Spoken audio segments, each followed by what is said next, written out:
웃겨서 정권 찬탈 해야 되는데 욱해서 정권 찬탈. 안녕하세요, 빨대양 서민입니다. 뭐가 도대체 이 대자 대비하고 관대하고 상냥하고 친절한 빨대양을 열받게 했냐? 뭐 있겠어? 이재명 경기도지사지. 뭐 형수지부터 대장동 지역 화폐까지 다음 기회에 제가 야물딱지게 만져드리기로 하고, 오늘은 이 지사에 대해 다른 얘기를 해드릴게요. 이 장담하는데 이건 그동안 어떤 언론, 어떤 뉴스에서도 안 다뤘던 얘기입니다. 그리고 그 키워드는 바로 권순일. 권순일이 누구냐? 지난해 7월 대법원에서 이재명 지사 선거법 위반 사건 무죄 판결 내렸잖아요. 그 판결에 결정적인 역할을 한 사람이 바로 이 양반 권순일 대법관이에요. 지금은 퇴임했으니까 전 대법관인데 이 양반이 어떻게 결정적인 역할을 했나? 자, 이재명 지사 선거법 위반 사건부터 복귀해 봅시다. 2018년 경기도지사 후보자 토론회에서 이재명 지사가 이런 발언을 해요. 우리 김영환 후보께서는 저보고 정신병원을 형님을 입원시키려 했다, 이런 주장을 하고 싶으신 것 같은데 사실이 아닙니다. 정신병원에 입원시킨 것은 형님의 부인, 그냥 제 형수와 조카들이었고, 이게 정치적으로 너무 시끄러우니 하지 말자, 못하게 막아서 결국은 안 됐다라는 말씀을 또 드립니다. 이런 발언을 했는데 이게 공직선거법상 허위사실 유포로 고발됐어요.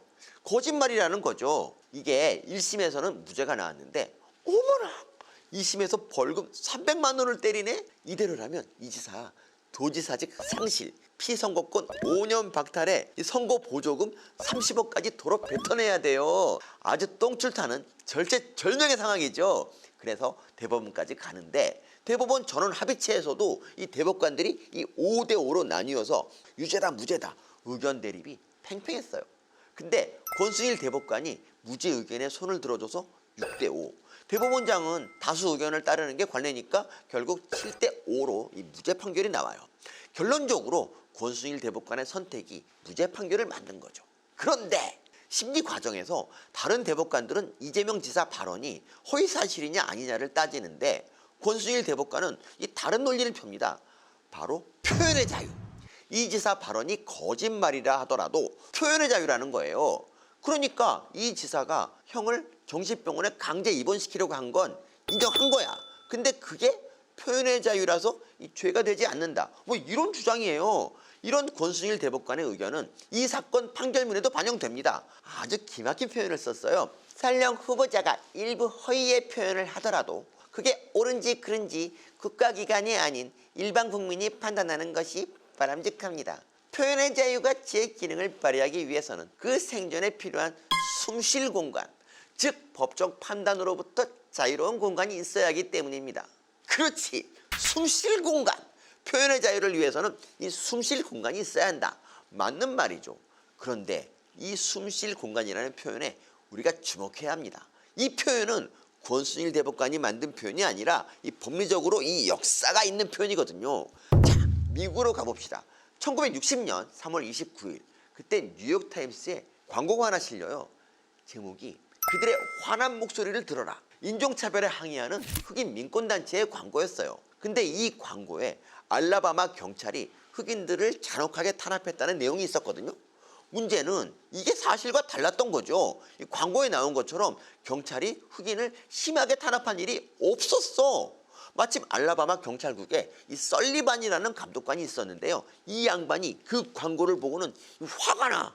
왜냐하면 사실이 아니니까. 그래서 뉴욕타임즈를 명예훼손으로 이 고소해버립니다. 그래서 재판 결과 뉴욕타임스는 설리번 감독관한테 50만 달러를 손해배상하라. 근데 뉴욕타임즈도 그냥 광고 실은 것뿐인데 억울하잖아요. 그래서 이 사건이 연방대법원까지 갑니다. 그리고 연방대법원에서는 이게 명예훼손이 아니라고 뉴욕타임스에 최종적으로 무죄를 내려요. 브리딩 스페이스, 그러니까 숨쉴 공간이라는 표현은 윌리엄 브레넌 대법관이 이 재판 판결문에서 처음으로 사용한 표현입니다. 표현의 자유가 살아남기 위해서는 숨쉴 공간이 있어야 하고 보호되어야 한다. 이 지사 판결문이랑 비슷하죠? 그래서 이것만 보면 허위사실이 좀 있더라도 표현의 자유가 더 중요하다. 뭐 이 지사처럼 뭐 거짓말을 좀 하더라도 이 표현의 자유를 보장해야 한다. 뭐 이런 내용 같은데 이 판결문에는 더 중요한 내용이 있습니다. 그게 뭐냐? 공직자를 비판했다고 법정에 세운다면 설령 그 비판이 사실일지라도 사람들은 공직자를 비판하는 걸 그만둘 것이다. 그렇습니다. 이게 핵심이에요. 권순일 대법관이 주장한 표현의 자유가 숨쉴 공간, 즉 브리딩 스페이스는 이재명 같은 공직자가 누리는 게 아니라 이 공직자를 비판하는 국민들이 누려야 하는 공간이라는 겁니다. 이건 그동안 우리 대법원에서도 마찬가지였어요. 2011년 PD수처 미국산 소고기 이 광우병 보도 판결 기억하시죠? 그때 PD수처 보도가 엉터리였잖아. 그래도 대법원에서는 무죄를 내렸거든요. 그 판결문에도 이 숨쉴 공간이 나와요. 표현의 자유에는 숨쉴 공간이 있어야 하므로 객관적 진실과 완전히 일치할 것이 요구되어서는 안 된다. 뉴욕타임스 판결이랑 같죠? 근데 이 재판 원고가 누구였습니까?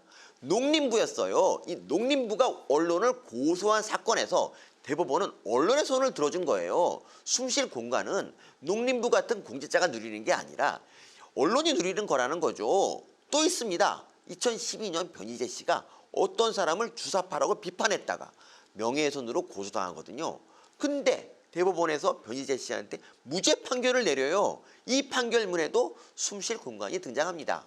명예훼손으로 인한 책임으로부터 표현의 자유를 보장하기 위해서는 이른바 숨쉴 공간을 확보해 두어야 한다. 근데 이때 변희재 씨를 고소한 사람이 누굴까요? 맞습니다. 통합진보당 이정희 의원. 이분 공직자잖아요. 그동안 대법원은 이 국민의 표현의 자유가 숨쉴 공간을 보장했지 국민의 비판 대상인 공직자의 숨쉴 공간을 보장한 게 아니었어요. 그런데 황당하게도 권순일 대법관은 재선 성남시장이자 경기도지사라는 막강한 권력을 가진 공직자의 표현의 자유가 숨쉴 공간을 보장하라고 판결한 겁니다. 공직자가 선거 토론에 나와서 국민을 상대로 거짓말을 하더라도 표현의 자유를 누리라는 거예요.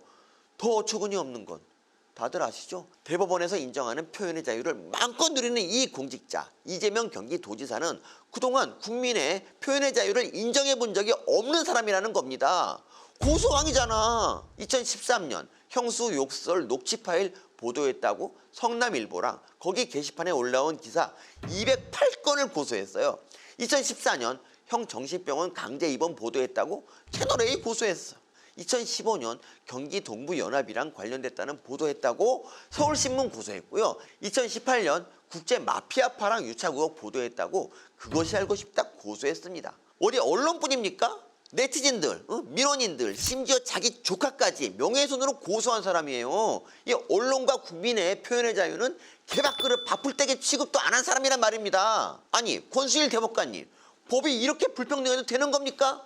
이재명 지사는 국민의 표현의 자유를 이렇게 억압하고 이 걷어차는데 이 지사만 표현의 자유 누려도 되는 겁니까? 공직자가 아니라 국민의 숨쉴 공간을 보장하라는 법의 취지를 이 공직자이자 권력자한테 이렇게 막 적용해도 돼요? 이번 대법원 판결 때문에 허위사실 공표죄에 대한 판례가 바뀌었답니다. 이 판례가. 아니 판례를 바꾸면서까지 권순일 대법관이 이재명 지사를 살려준 거라니까요. 더 충격적인 건 권순일 이 양반이 과거에는 똑같은 사건에 유죄를 내렸다는 점이에요. 2015년에 박경철 익산시장이 TV 소론에서 허위사실을 유포했다고 벌금 500만 원을 받았거든요. 이거 대법원 상고를 기각하고 유죄를 확정했습니다. 대체 이 지멋대로인 판결은 늘어난 빤스끈 고무줄 같은 이 기준은 대체 어디서 나오는 걸까요? 뉴스 다들 보셨죠? 권순일 대법관 이 판결 내리고 딱 3개월 후부터 대장동 의혹의 핵심인 화천대유에서 월 1,500만 원씩 받으면서 고문 역할을 했답니다. 단순 고문료가 아니라 월급을 받았다는 보도도 있어요. 이게 만약 거래라면 우리 사법 시스템이 무너진 거예요. 나라 망한 징조죠. 이거 밝히려면 특검을 가야 되는데 이재명 지사는 특검 거부하고 있어요. 경기도도 자료 제출 거부가 있고요. 그러면서 자기는 떳떳하대. 말과 행동이 달라. 이 웃으면서 이 싸대기 때리는 스타일이야. 특검도 안 되고 국정조사도 힘들면 방법은 딱 하나. 급한 대로 이낙연 후보한테 SOS를 쳐야죠.